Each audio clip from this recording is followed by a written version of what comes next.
Hello students, last time we have studied electron gain enthalpy. Next point is electronegativity.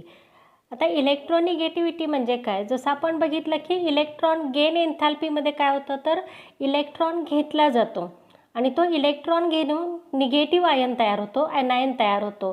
तर तो electron घेण्यासाठीची जी energy release केली जाते तिला आपण काय म्हणतो इलेक्ट्रॉन गेन एन्थॅल्पी. तसं इलेक्ट्रोनिगेटिव्हिटी म्हणजे काय तर पॉवर और ability of covalently bonded atom to attract the shared electron towards itself, that is called as a electronegativity. आता इलेक्ट्रोनिगेटिव्हिटीमध्ये सुद्धा काय होतं तर इलेक्ट्रॉन खेचला जातो, खेचून घेतला जातो, पण तो बॉन्डेड इलेक्ट्रॉन पेअरमधलाच इलेक्ट्रॉन असतो, शेअरिंगचा इलेक्ट्रॉन असतो, तो आपल्याकडे खेचून घेतला जातो. म्हणजे हे खेचून घेण्यासाठी काय आवश्यक आहे तर जे दोन बॉन्डेड ॲटम्स आहेत ह्या दोन बॉन्डेड ॲटम्समध्ये त्यांची जी इलेक्ट्रॉन खेचून घेण्याची क्षमता आहे ही वेगळी वेगळी असेल किंवा एकसारखी असेल, पण ते इलेक्ट्रॉन आपल्याकडे खेचून घेतात. ॲक्च्युली आता इथं ही जी कन्सेप्ट आहे की शेअर्ड इलेक्ट्रॉन म्हणजे काय नेमकं तर आपण बघतो की जेव्हा बॉन्ड तयार होतो दोन ॲटम्समध्ये तेव्हा हा जो बॉन्ड आहे हा वेगवेगळ्या पद्धतीनं तयार होतो. एक इलेक्ट्रॉनची देवाणघेवाण करून होतो, त्याला आपण आयोनिक बॉन्ड म्हणतो. हे तुम्ही 10वीत अभ्यासले. तर जो बॉन्ड आपण इलेक्ट्रॉनची भागीदारी करून होतो, इलेक्ट्रॉन पेअरमध्ये एक एक इलेक्ट्रॉन दोघं कॉन्ट्रीब्यूट करतात आणि त्यामुळे जो बॉन्ड तयार होतो त्याला आपण काय म्हणतो कोव्हॅलेंट बॉन्ड म्हणतो. तर अशा कोव्हॅलेंट बॉन्डमध्ये ती जी पेअर आहे ही दोघांच्याही मालकीची आहे. मग ही जी पेअर आहे ही दोघंजण आपल्याकडे खेचून घेत असतात. त्यातले इलेक्ट्रॉन हे इलेक्ट्रॉन आपल्याकडे खेचून घेण्याची जी क्षमता असते तिला काय म्हटलं जातं इलेक्ट्रोनिगेटिव्हिटी म्हटलं जातं. So ability of covalently bonded atom to attract the shared electron pair towards itself, that is called as electronegativity. म्हणजे दोन ॲटम्स आहेत जे कोव्हॅलेंटली बॉन्डेड ॲटम्स आहेत त्यांची इलेक्ट्रॉन पेअर ही काय होते तर बरोबर सेंटरला राहत नाही दोघांच्या, तर ही दोघंही आपल्याकडे ती इलेक्ट्रॉन पेअर खेचून घेतात. ही जी त्यांची आपल्याकडे इलेक्ट्रॉन पेअर खेचून घेण्याची जी क्षमता आहे ॲबिलिटी आहे तिला काय म्हटलं जातं इलेक्ट्रोनिगेटिव्हिटी. आता ही इलेक्ट्रोनिगेटिव्हिटी कशी मोजतात तर पॉलिंग स्केल जे आहे अनेक शास्त्रज्ञांनी प्रयोग केला की ही जी इलेक्ट्रोनिगेटिव्हिटी आहे पॉवर ऑफ अट्रॅक्टिंग इलेक्ट्रॉन ही मोजण्याची. आता आपण बघितलं की इलेक्ट्रॉन गेन एन्थॅल्पी आणि इलेक्ट्रोनिगेटिव्हिटी यामध्ये फरक आहे तर इलेक्ट्रॉन गेन एन्थॅल्पीमध्ये बाहेरून इलेक्ट्रॉन घेतला जातो, दुसरीकडून घेतला जातो आणि निगेटिव्ह आयन तयार होतं. आणि इलेक्ट्रोनिगेटिव्हिटीमध्ये हे इलेक्ट्रॉन बाहेरून कुठून खेचले जात नाहीत तर ते ऑलरेडी त्या ॲटमने शेअर केलेले असतात, तीच इलेक्ट्रॉन पेअर तो आपल्याकडे खेचून घेतो. हा फरक आहे. आणि इलेक्ट्रोनिगेटिव्हिटी आपण एक्सपेरिमेंटली मोजू शकतो, तसं इलेक्ट्रॉन गेन एन्थॅल्पी आपण मोजू शकत नाही. आता हे वाक्य तुम्हाला मी नोट्समध्ये दिलेलं नाही आहे, तरी पण तुम्ही काही क्वेश्चन्समध्ये हा प्रश्न विचारलेला आहे तर तुम्हाला टेक्स्टबुकमध्ये हे वाक्य दिलेलं आहे, ते तुम्ही बघून त्याप्रमाणे त्याचं ॲन्सर लिहायचं आहे. सो पॉलिंग स्केल, पॉलिंग नावाचे सायंटिस्ट आहेत, त्यांचं जे स्केल आहे हे सध्या वापरलं जातं इलेक्ट्रोनिगेटिव्हिटी मोजण्यासाठी. So Pauling scale is of electronegativity is most widely used. पॉलिंग्सने काय केलं तर 4पर्यंत त्यांनी ते जे स्केल आहे त्याच्यावरती जास्तीत जास्त हायेस्ट इलेक्ट्रोनिगेटिव्हिटी ही किती ठेवली आहे 4 ठेवली आहे. पण तुम्ही म्हणाल 4च का ठेवली आहे तर 4पेक्षा जास्त कोणाची नाही आहे. म्हणजे सगळ्यात हायेस्ट इलेक्ट्रोनिगेटिव्हिटी आहे ही फ्लोरीनची आहे. आणि मग फ्लोरीन जो आहे हा सगळ्यात मोस्ट इलेक्ट्रोनिगेटिव्ह ॲटम आहे. त्याची power of attracting electron towards itself ही जास्त आहे सगळ्यात. कारण काय तर फ्लोरीन हा आपण बघितला तर ग्रुपमध्ये त्याच्या सगळ्यात टॉपला असतो आणि टॉप टू बॉटम काय होतं त्याची पॉवर ऑफ अट्रॅक्टिंग इलेक्ट्रॉन कमी कमी होत जाते, कारण ॲटॉमिक साईज कमी कमी होत जाते, वाढत जाते. आणि त्यामुळं फ्लोरीन जे आहे याची सगळ्यात हायेस्ट काय असते इलेक्ट्रोनिगेटिव्हिटी असते. आणि मग त्याची इलेक्ट्रोनिगेटिव्हिटी किती आहे तर पॉलिंग स्केलवरती ती 4 आहे. Electronegativity increases as we move across the period. आपण पिरियडमध्ये लेफ्ट टू राईट जाऊ तसं काय होतं, इलेक्ट्रोनिगेटिव्हिटी इन्क्रीज होते. म्हणजे फर्स्ट ग्रुपचा जो आहे समजा आपण बघितला तर सोडियम असेल तर सोडियमपेक्षा काय असेल इकडं त्याच्या शेजारी मॅग्नेशियम आहे तर मॅग्नेशियमची जास्त असेल. मॅग्नेशियमपेक्षा आपण लास्ट आलो तर क्लोरीन असतो त्या तिसऱ्या पिरियडमध्ये. तर जसं आपण लेफ्ट टू राईट जाऊ तसं सगळ्यात जास्त इलेक्ट्रोनिगेटिव्हिटी कुणाची असणार आहे, तर जे हॅलोजन फॅमिली आहे त्याची इलेक्ट्रोनिगेटिव्हिटी जास्त आहे. आणि सगळ्यात कमी इलेक्ट्रोनिगेटिव्हिटी कुणाची, तर सगळ्यात कमी फर्स्ट ग्रुपची असेल. आणि नोबल गॅसेस आहेत त्यांची मात्र 0 असेल, कारण काय, ते केमिकली इनर्ट असतात, त्यामुळे कोणाशी ते बॉन्डच तयार करत नाही, त्यामुळे त्यांची इलेक्ट्रोनिगेटिव्हिटी असण्याचा प्रश्न येत नाही. त्यामुळं फर्स्ट ग्रुपचे एलिमेंट जे आहेत अल्कली मेटल्स यांची इलेक्ट्रोनिगेटिव्हिटी ही सगळ्यात कमी असते, तर हॅलोजन फॅमिलीचे जे आहेत त्यांची सगळ्यात काय असते, जास्त असते. आता इथं रिझन दिले की why electronegativity increases as we move across the period. आपण जसं पिरियडमध्ये लेफ्ट टू राईट जाऊ तसं आपल्याला माहिती आहे की ॲटॉमिक साईज डिक्रीज होते आणि न्यूक्लिअर चार्ज इन्क्रीज होतो. त्यामुळे इफेक्टिव्ह न्यूक्लिअर चार्ज इन्क्रीज होतो आणि इफेक्टिव्ह न्यूक्लिअर चार्ज इन्क्रीज झाला त्यामुळे काय होतं, तर पॉवर ऑफ अट्रॅक्टिंग इलेक्ट्रॉन याची इन्क्रीज होते. So electronegativity decreases down the ग्रुपमध्ये काय होतं आहे, वरून खाली आलो आपण की इलेक्ट्रोनिगेटिव्हिटी कमी होते. कारण काय, तर आपण बघितलं की आपण ग्रुपमध्ये वरून खाली आलो की काय होतं, ॲटॉमिक साईज वाढते, त्याचबरोबर न्यूक्लिअर चार्ज पण वाढत असतो आणि त्यामुळे इफेक्टिव्ह न्यूक्लिअर चार्ज काय होत असतो, डिक्रीज होत असतो. So electronegativity predicts the nature of bond or strength of the bond. म्हणजे एक दिलेला जो बॉन्ड आहे त्याची स्ट्रेंथ कशी आहे, तो किती स्ट्रॉंगर आहे, त्याचं नेचर कसं आहे. तर नेचर म्हणजे काय, तर तो बॉन्ड पोलर आहे का नॉन पोलर आहे, हे आपल्याला कशावरून कळतं, तर इलेक्ट्रोनिगेटिव्हिटी व्हॅल्यूवरून कळतं. आणि त्या बॉन्डची स्ट्रेंथ कशी आहे. आता ह्याचा अर्थ काय, तर समजा 2 क्लोरीनमध्ये बॉन्ड आहे समान ॲटममध्ये, तर दोन्ही ॲटम समान असतील तर त्यांची इलेक्ट्रॉन खेचून घेण्याची क्षमता समान असेल, म्हणजे त्यांची इलेक्ट्रोनिगेटिव्हिटी समान आहे. जर त्यांची इलेक्ट्रोनिगेटिव्हिटी समान असेल तर तो बॉन्ड कसा असेल, नॉन पोलर असेल.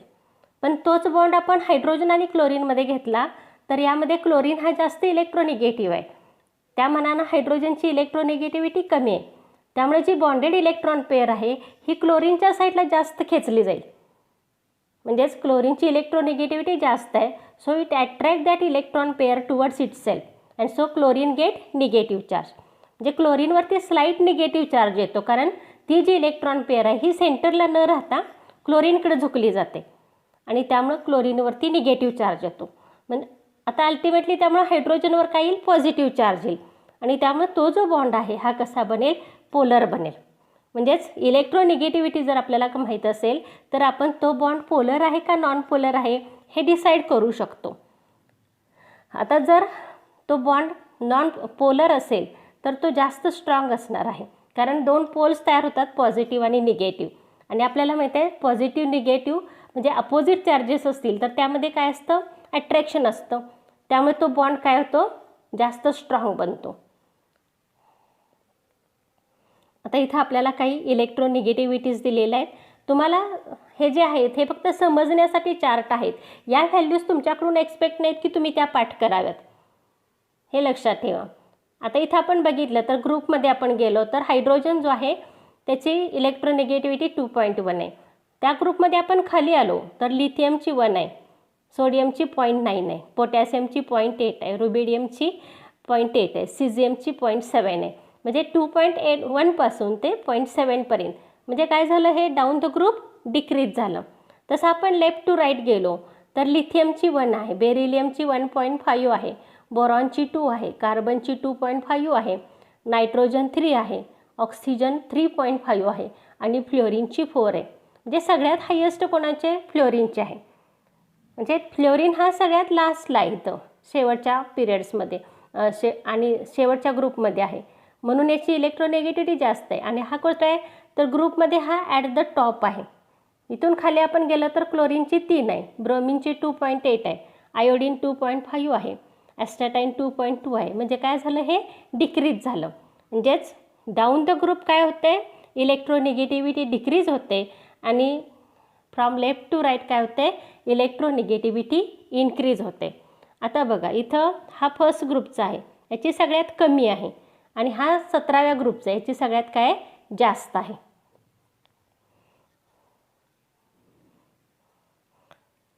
आता त्यानंतर आपण पुढचा जो पॉईंट आहे, आपण आत्तापर्यंत ज्या बघितल्या ह्या सगळ्या ॲटॉमिक प्रॉपर्टीज होत्या, ट्रेंड्स इन ॲटॉमिक प्रॉपर्टीज, ज्यामध्ये आपण ॲटॉमिक अँड आयोनिक रेडिया बघितलं, आयोनायझेशन एन्थाल्पी बघितलं किंवा इलेक्ट्रॉन गेन एन्थाल्पी बघितलं किंवा त्यानंतर आपण आता इलेक्ट्रोनिगेटिव्हिटी बघितलं. तर हे सगळे पॉईंट्स कशाशी रिलेटेड आहेत, तर ॲटॉमिक जे त्याचं स्ट्रक्चर आहे त्याच्याशी रिलेटेड आहे. आता इथं आपण बघतोय की केमिकल प्रॉपर्टीजमधल्या ट्रेंड्स. आता केमिकल प्रॉपर्टीज हा शब्द जरी असला तरी यामधला शेवटचा जो पॉईंट आहे केमिकल रिॲक्शन्स हा या वर्षीसाठी नाही आहे. केमिकल प्रॉपर्टीज ज्या आहेत ह्या कशाशी रिलेटेड असतात, तर that are related to the electronic configuration. म्हणजे त्याच्या शेवटच्या कक्षेत किती इलेक्ट्रॉन आहेत, तो किती बॉन्ड तयार करू शकतो, त्याच्यावरती केमिकल प्रॉपर्टीज अवलंबून असतात. म्हणजेच इलेक्ट्रॉनच्या संख्येवरती इलेक्ट्रॉनिक कॉन्फिगरेशन कशाशी रिलेटेड आहे, तर ॲटॉमिक स्ट्रक्चर त्याच्या ॲटॉमिक नंबरशी रिलेटेड आहे. आणि त्यामुळं trends in chemical properties that is related to its electronic configuration, that means it is related to its atomic number. आता आपण बघू की यामध्ये पहिला जो पॉईंट आहे तो आहे ट्रेंड्स इन व्हॅलन्सी. आता व्हॅलन्सी म्हणजे काय, तर व्हॅलन्सी म्हणजे संयुजा. आपल्याला माहीत आहे संयुजा म्हणजे काय, तर तो ॲटम किती बॉन्ड तयार करतो इतर ॲटमशी, त्या ॲटम बॉन्डची संख्या म्हणजे त्याची व्हॅलन्सी असते. म्हणजे समजा सोडियम आहे तर हा एकच बॉन्ड तयार करतो म्हणून सोडियमची व्हॅलन्सी 1 आहे. समजा आपण कार्बन घेतला तर एक कार्बन इतर 4 ॲटमशी बॉन्ड तयार करतो म्हणून कार्बनची व्हॅलन्सी 4 आहे. एक नायट्रोजन घेतला आपण तर तो इतर तिघांच्याशी बॉन्ड तयार करतो म्हणून नायट्रोजनची व्हॅलन्सी 3 आहे. आलं लक्षात. तर व्हॅलन्सी म्हणजे काय, combining power of an element is known as its valency. म्हणजे त्या ॲटमची कंबायनिंग पॉवर त्याला काय म्हटलं जातं, व्हॅलन्सी.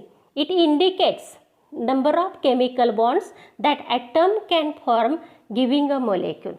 हा काय इंडिकेट करतो, तर तो जो ॲटम आहे हा किती बॉन्ड तयार करू शकतो. It indicates number of chemical bonds that the atom can giving in a molecule. एखादा मोलेक्यूल तयार होत असताना तो ॲटम किती बॉन्ड तयार करतो त्याचा नंबर म्हणजे काय असते, त्याची व्हॅलन्सी असते. समजलं. व्हॅलन्सीची डेफिनेशन आहे combining power of an element that is known as valency. म्हणजे एक सोडियम आहे तर हा एकाच क्लोरीन बरोबर कंबाईन होईल, ही झाली त्याची कंबायनिंग पॉवर. एक हायड्रोजन आहे तो दुसऱ्या एकाच हायड्रोजन बरोबर कंबाईन होईल, H2 मोलेक्यूल तयार होईल. म्हणजे हायड्रोजनची कंबायनिंग पॉवर किती आहे, 1 आहे. म्हणजेच त्याची व्हॅलन्सी 1 आहे. आता ही व्हॅलन्सी कशाशी रिलेटेड असते, तर it is related to its electronic configuration. आता आपण सांगितलं की इलेक्ट्रॉनिक कॉन्फिगरेशनशी रिलेटेड आहे. म्हणजे काय, तर आपण इलेक्ट्रॉनिक कॉन्फिगरेशन लिहिलं तर शेवटच्या कक्षेत किती इलेक्ट्रॉन्स आहेत. समजा त्याच्या शेवटच्या कक्षेत 1 इलेक्ट्रॉन असेल तर तो इलेक्ट्रॉन 1 इलेक्ट्रॉन देऊ शकतो म्हणून त्याची व्हॅलन्सी 1 असते, पण +1 असते. समजा त्याच्या शेवटच्या कक्षेत 2 इलेक्ट्रॉन्स आहेत तर तो 2 इलेक्ट्रॉन देतो म्हणून त्याची व्हॅलन्सी किती असणार, 2 असणार. शेवटच्या कक्षेत 3 इलेक्ट्रॉन असले तर हा 3 इलेक्ट्रॉन देऊ शकतो म्हणून व्हॅलन्सी 3 असेल. आपल्याला माहिती आहे की 8 इलेक्ट्रॉन असले तर काय असतं, स्टेबल इलेक्ट्रॉनिक कॉन्फिगरेशन असतं, ऑक्टेट कंप्लीट असेल तर. त्यामुळे इनर्ट गॅस आहेत नोबल गॅस, त्यांच्या शेवटच्या कक्षेत काय असतं, 8 इलेक्ट्रॉन्स असतील, त्यांचं व्हॅलन्स शेल कंप्लीट आहे त्यामुळे त्यांची व्हॅलन्सी किती असते, 0 असते. दे आर 0 व्हॅलंट, कारण ते कुणाशी कंबाईन होत नाही, कंबायनिंग पॉवर 0 असते. तेच आपण हॅलोजन घेतला तर त्याच्या शेवटच्या कक्षेत 7 इलेक्ट्रॉन्स असतात, त्याला एकच इलेक्ट्रॉनची आवश्यकता असते त्याचं ऑक्टेट कंप्लीट करण्यासाठी, त्यामुळे त्याची व्हॅलन्सी किती येते, 1 येते. पण ती मायनस असते कारण तो इलेक्ट्रॉन आपल्याकडे घेतो, ॲक्सेप्ट करतो, म्हणून हॅलोजनची व्हॅलन्सी किती असते, -1 असते. त्याच्या अलीकडे आपण आलो 16वा ग्रुप. तर 16व्या ग्रुपमध्ये जे सगळे आहेत त्यांना 2 इलेक्ट्रॉनची गरज असते ऑक्टेट कंप्लीट करण्यासाठी, त्यामुळं त्यांची सगळ्यांची व्हॅलन्सी काय असते, -2 असते. आपल्याला माहिती आहे की ऑक्सिजन, तर ऑक्सिजनची व्हॅलन्सी किती असते, -2 असते. आलं लक्षात. या पद्धतीनं व्हॅलन्सी जी आहे that is related to its electronic configuration. Electronic कॉन्फिगरेशनमध्ये त्याच्या शेवटच्या कक्षेत किती इलेक्ट्रॉन्स आहेत त्यानुसार त्याची व्हॅलन्सी ठरते. आपल्याला माहिती आहे की ग्रुपसुद्धा त्यानुसारच ठरतात. म्हणजे काय, तर समजा एकच इलेक्ट्रॉन असेल तर तो पहिल्या ग्रुपमधला असेल. सगळ्या पहिल्या ग्रुपचे जे सगळे एलिमेंट्स आहेत त्यांच्या शेवटच्या कक्षेत एकच इलेक्ट्रॉन असतो. त्या सगळ्यांचं जनरल इलेक्ट्रॉनिक कॉन्फिगरेशन NS1 असतं. म्हणजेच सगळ्यांचं व्हॅलन्सी काय येणार, पहिल्या ग्रुपची एकच येणार. म्हणजे ग्रुपमध्ये सगळ्या एलिमेंटची व्हॅलन्सी काय असते, समान असते. समजा सेकंड ग्रुपमधला आहे तर सेकंड ग्रुपमधल्या सगळ्यांची व्हॅलन्सी किती असणार, एकाच 2 असेल तर सगळ्यांची 2च असणार. समजतंय. समजा आपण 17वा ग्रुप घेतला तर सगळ्यांची व्हॅलन्सी किती असेल, -1 असेल. 18वा ग्रुप घेतला सगळ्यांची व्हॅलन्सी किती असेल, 0 असेल. म्हणजेच व्हॅलन्सी जी आहे तर एका ग्रुपमध्ये जे एलिमेंट्स असतील त्या सगळ्यांच्या शेवटच्या कक्षेत तेवढेच नंबर ऑफ इलेक्ट्रॉन्स असतात, कारण त्या सगळ्यांचे electronic configuration, general electronic configuration समान असतं. So they have same number of electrons in their valence shell and so they have same electronic configuration, so they have same valency. आणि त्यामुळे त्यांच्या प्रॉपर्टीजसुद्धा काय असतात, केमिकल प्रॉपर्टीज पण समान असतात. Valence show gradual variation across the period as atomic number increases from left to right. आता जसं ग्रुपमध्ये आपण बघितलं की एका ग्रुपमध्ये सगळ्यांची व्हॅलन्सी समान असते, पण आपण पिरियड्समध्ये गेलो लेफ्ट टू राईट तर काय होतंय, व्हॅलन्सी इन्क्रीज होते. कितीने इन्क्रीज होते, 1ने इन्क्रीज होते. जनरली ग्रॅज्युअल व्हेरिएशन दाखवते आपल्याला लेफ्ट टू राईट. म्हणजे फर्स्ट ग्रुपमधला काय 1 आहे, सेकंड ग्रुपमध्ये 2 आहे, अशी 4पर्यंत जाईल आणि 4 नंतर ती डिक्रीज होत जाते.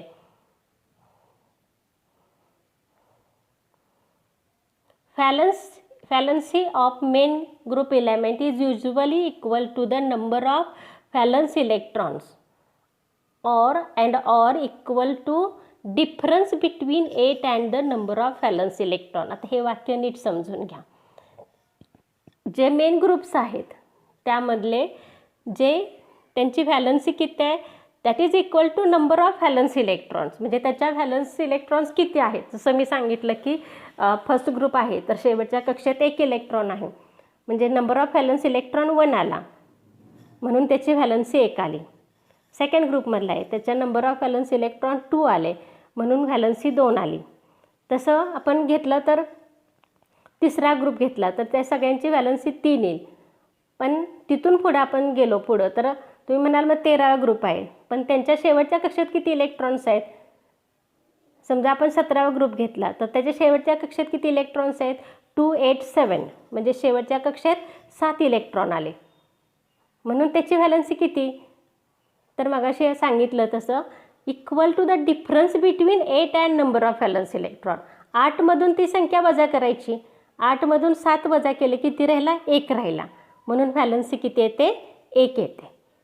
म्हणजेच व्हॅलन्सी कोणाशी रिलेटेड आहे तर त्या ग्रुपमध्ये असणाऱ्या व्हॅलन्स इलेक्ट्रॉन्स किंवा 8 वजा नंबर ऑफ व्हॅलन्स इलेक्ट्रॉन्स. म्हणजे 4पेक्षा जास्त असले तर 8मधून ती संख्या वजा करायची, तेवढी त्याची व्हॅलन्सी असते. आता इथं ग्रुप वाईज सांगते म्हणजे लक्षात येईल. आता इथं बघा पहिला ग्रुप आहे, पहिल्या ग्रुपमध्ये सगळ्यांचे इलेक्ट्रॉनिक कॉन्फिगरेशन NS1 म्हणून सगळ्यांची व्हॅलन्सी 1 असते. बघा इथं आता हा लिथियम हायड्राईड म्हणजे हा एकाच हायड्रोजन बरोबर कंबाईन होईल. इथं सोडियमसुद्धा एकाच हायड्रोजन बरोबर कंबाईन होतो, पोटॅशियम पण एकाच हायड्रोजन बरोबर कंबाईन होईल. जर आपण ऑक्साईड बघितले तर हा 2 याची व्हॅलन्सी 1 असल्यामुळं आणि ऑक्सिजनची 2 आहे म्हणून लिथियम किती लागले 2. इथं Na2O सगळ्यांचा फॉर्म्युला समान येणार, Li2O, Na2O, K2O. तसं आपण सेकंड ग्रुप घेतला तर NS2 त्याचं इलेक्ट्रॉनिक कॉन्फिगरेशन आहे, जनरल आउटर इलेक्ट्रॉनिक कॉन्फिगरेशन. म्हणजे शेवटच्या कक्षेत 2 इलेक्ट्रॉन्स आहेत म्हणून व्हॅलन्सी किती आली, 2 आली. म्हणून जसं पहिल्या ग्रुपचा हायड्राईड काय LiH तसं दुसऱ्या ग्रुपचा हायड्राईड काय येणार, BH2 येणार. 2 हायड्रोजन लागतील, 2 व्हॅलन्सी म्हणून.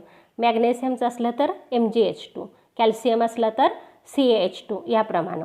तसं ऑक्साईड फॉर्मेशन आपण बघितलं तर ऑक्साईड फॉर्मेशन होत असताना ऑक्सिजनची व्हॅलन्सी -2 आहे, म्हणून इथं बेरिलियमची +2 आहे, म्हणून काय फॉर्म्युलाला BeO, MgO, CaO, जे ह्याची व्हॅलन्सी +2 आहे आणि ह्याची -2 आहे, म्हणून फॉर्म्युलाला BeO, MgO, CaO एक्सेट्रा. आपण 13वा ग्रुप घेतला तर इलेक्ट्रॉनिक कॉन्फिगरेशन असतं NH2NP1, म्हणजे शेवटच्या कक्षेत 3 इलेक्ट्रॉन्स आहेत, म्हणून याची व्हॅलन्सी येते 3.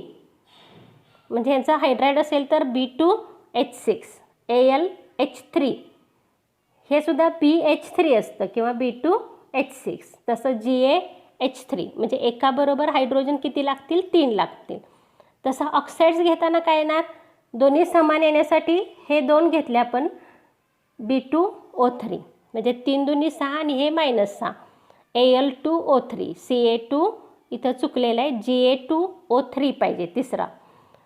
त्यानंतर 14वा ग्रुप घेतला आपण तर NH2NP2, म्हणजे शेवटच्या कक्षेत 4 इलेक्ट्रॉन्स आहेत, म्हणून व्हॅलन्सी 4 येते. आलं लक्षात? For example methane CH4, carbon काय असेल, इथला कार्बन 4 हायड्रोजन बरोबर कंबाईन होतो, CH4 तयार होतो, पण ऑक्सिजन बरोबर काय होणार? हा 2च ऑक्सिजन बरोबर कंबाईन होईल आणि फॉर्म्युला येईल CO2, सिलिकॉनचा CSiO2, GeO2, या पद्धतीनं.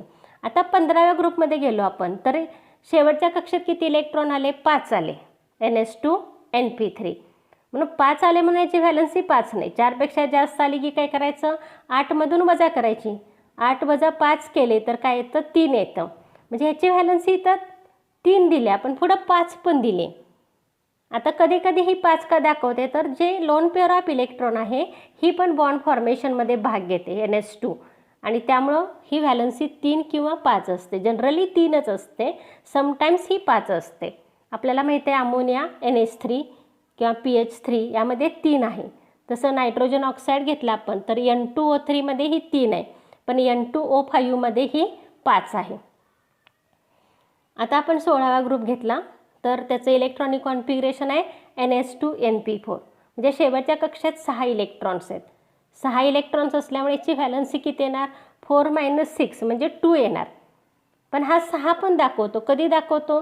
जर याच्याकडे ज्या 2 लोन पेअर्स आहेत या दोन्ही भाग घेतल्या तर याची व्हॅलन्सी 6 पण असते. आता जनरली 2 दाखवतो, त्यामुळे आपल्याला माहिती आहे की ऑक्सिजन हा H2 बरोबर कंबाईन होऊन H2O तयार होतं किंवा H2S तयार होतं सल्फर कंबाईन झाला तर, किंवा सेलेनियम झाला तर H2Se तयार होतो. तसं ऑक्साईड आपण घेतले तर इथं SO2 तयार होतो, सल्फर डायऑक्साईड. आता इथं आपण बघू 17वा ग्रुप. जनरल इलेक्ट्रॉनिक कॉन्फिगरेशन आहे NH2NP5, शेवटच्या कक्षेत 7 इलेक्ट्रॉन आहेत, म्हणजे नंबर ऑफ व्हॅलन्स इलेक्ट्रॉन 7 आहेत, म्हणून व्हॅलन्सी जनरल याची 1च असते, शक्यतो 7 नसते. काही ठिकाणी मात्र ही 7 आहे. इथं Cl2O7 किंवा इथं 7 येते. जनरली याची जी 1 व्हॅलन्सी आहे त्यामुळं हा HF, HCl, HBr यासारखी कंपाऊंड्स तयार करतो.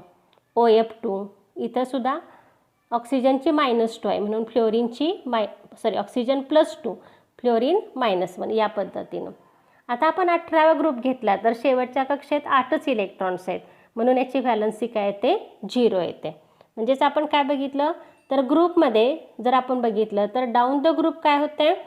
त्याची व्हॅलन्सी सगळ्यांची समान असते एका ग्रुपमध्ये असतील तर, पण पिरियड्समध्ये बघितलं तर 1, 2, 3, 4 या पद्धतीनं व्हॅलन्सी काय होते?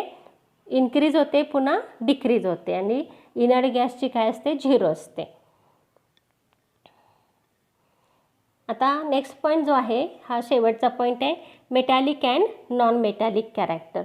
आता जनरली आपल्याला मिळते की पिरियॉडिक टेबलच्या लेफ्ट साईडला जे आहेत हे सगळे मेटल्स आहेत, आणि उजव्या साईडला आपण गेलो राईट हँड साईडला तर सगळे नॉन मेटल्स आहेत, आणि मध्ये एक झिगझॅग लाईन असते, त्याच्या अराउंड काय असतात? सगळे मेटॅलॉइड्स असतात. So metals are present on the left hand side, non metals on right hand side, and metalloids along the zigzag line of the separating two. Non metals आणि मेटल्सना separate करणारी एक झिगझॅग लाईन असते, तिथं metalloids असतात. So metallic character increases down the group. आपण ग्रुपमध्ये खाली आलो वरून खाली तर मेटॅलिक कॅरेक्टर काय होतं? इन्क्रीज होत जातं. कारण काय? आता ह्या सगळ्याचं कारण एकच द्यायचं, कोणतं? Ionization enthalpy decreases down the group. Ionization enthalpy का डिक्रीज होते? त्याचं रिझन आपल्याला माहीत आहे की ॲटॉमिक साईज इन्क्रीज होते, न्यूक्लिअर चार्ज इन्क्रीज होतो, so effective nuclear charge decrease होतो, त्यामुळं आयोनायझेशन एन्थॅल्पी डिक्रीज होते आणि म्हणून मेटॅलिक कॅरेक्टर. आता तुम्ही म्हणाल आयोनायझेशन एन्थॅल्पी आणि मेटॅलिक कॅरेक्टरचं काय रिलेशन आहे? तर जेवढी आयोनायझेशन एन्थॅल्पी कमी असेल, आयोनायझेशन एन्थॅल्पी म्हणजे काय? Power of amount of energy required to remove the electron from outer most shell. शेवटच्या कक्षेतला इलेक्ट्रॉन बाजूला काढण्यासाठी जी एनर्जी लागते त्याला आपण आयोनायझेशन एन्थॅल्पी म्हणतो. मेटॅलिक कॅरेक्टर म्हणजे काय? तर तो जो ॲटम आहे तो किती इझिली इलेक्ट्रॉन देतो आणि पॉझिटिव्ह आयन तयार करतो, त्याला त्याचं मेटॅलिक कॅरेक्टर म्हणतात. म्हणजे सोडियम आहे, त्यानं एक इलेक्ट्रॉन दिला आणि Na+ तयार झाला, म्हणजे पॉझिटिव्ह आयन तयार झाला, म्हणून सोडियम हा काय आहे? मेटल आहे. It have metallic character. म्हणजे सोडियम सहजासहजी इलेक्ट्रॉन देतो, कारण काय? त्याच्याकडे तो एक्स्ट्रा आहे, शेवटच्या कक्षेत एकच इलेक्ट्रॉन आहे, त्यामुळे त्याची टेंडन्सी इलेक्ट्रॉन देण्याची असते. म्हणजे जेवढी आयोनायझेशन एन्थॅल्पी कमी असेल तेवढं इलेक्ट्रॉन सहजासहजी दिला जाईल, तेवढं त्याचं मेटॅलिक कॅरेक्टर जास्त असेल. लक्षात ठेवा. पुन्हा एकदा सांगते, काय? आयोनायझेशन एन्थॅल्पी कमी असेल तर इझिली इलेक्ट्रॉन दिला जाईल, कारण इलेक्ट्रॉन बाजूला करायला एनर्जी फारशी लागणार नाही, आणि जेवढ्या इझिली इलेक्ट्रॉन दिला जाईल व्हॅलन्स शेलमधला तेवढं त्याचं मेटॅलिक कॅरेक्टर जास्त असतं. आणि म्हणून आपल्याला माहिती आहे डाऊन द ग्रुप काय होतं आहे? आयोनायझेशन एन्थॅल्पी डिक्रीज होते, म्हणून मेटॅलिक कॅरेक्टर इन्क्रीज होतं. Next is metallic character decreases across the period. पिरियड्समध्ये लेफ्ट टू राईट काय होतं? तर ॲटॉमिक साईज डिक्रीज होते. ॲटॉमिक साईज डिक्रीज झाली, न्यूक्लिअर चार्ज वाढला, त्यामुळे इफेक्टिव्ह न्यूक्लिअर चार्ज वाढतो. इफेक्टिव्ह न्यूक्लिअर चार्ज वाढला की काय होतं? ॲटॉमिक रेडियस कमी झाली, त्यामुळं इलेक्ट्रॉन बाजूला काढायला एनर्जी जास्त लागते, आणि म्हणून अक्रॉस द पिरियड काय होतं? आयोनायझेशन एन्थॅल्पी डिक्रीज होत जाते, इन्क्रीज होत जाते. आयोनायझेशन एन्थॅल्पी इन्क्रीज झाली की काय होणार आहे? इलेक्ट्रॉन बाजूला काढायला एनर्जी जास्त लागेल, आणि त्यामुळं मेटॅलिक कॅरेक्टर काय होतं? डिक्रीज होतं. So metallic character decreases across the period because electron gain एन्थॅल्पी becomes more and more negative across the period. So tendency to gain electron increases. Electron देण्याची क्षमता कमी होते आणि इलेक्ट्रॉन ॲक्सेप्ट करण्याची टेंडन्सी वाढते. हॅलोजनची टेंडन्सी इलेक्ट्रॉन देण्याची नाही तर घेण्याची आहे, त्यामुळे मेटॅलिक कॅरेक्टर काय होतं? डिक्रीज होतं, आणि नॉन मेटॅलिक कॅरेक्टर इन्क्रीज होतं. म्हणजे जो ट्रेंड मेटॅलिकचा आहे त्याच्या विरुद्ध नॉन मेटॅलिक असणार. Thus non-metallic character increases across the period and decreases down the group. म्हणजेच मेटॅलिक कॅरेक्टर काय होतं? ग्रुपमध्ये वाढतं आणि पिरियड्समध्ये कमी होतं. त्याच्या विरुद्ध नॉन मेटॅलिक कॅरेक्टर काय होणार? That increases across the period and decreases down the group. So thus we completed this topic. This point periodic trends in chemical reactivity हा जो भाग आहे हा यावर्षीसाठी डिलीट झालेला आहे, त्यामुळे आपण इथं हा टॉपिक संपवलेला आहे. याच्यावरचा एक्झरसाईज सोडवा. जे एक्झरसाईज तुम्हाला 2 दिलेले आहे ते दोन्ही एक्झरसाईज सोडवा.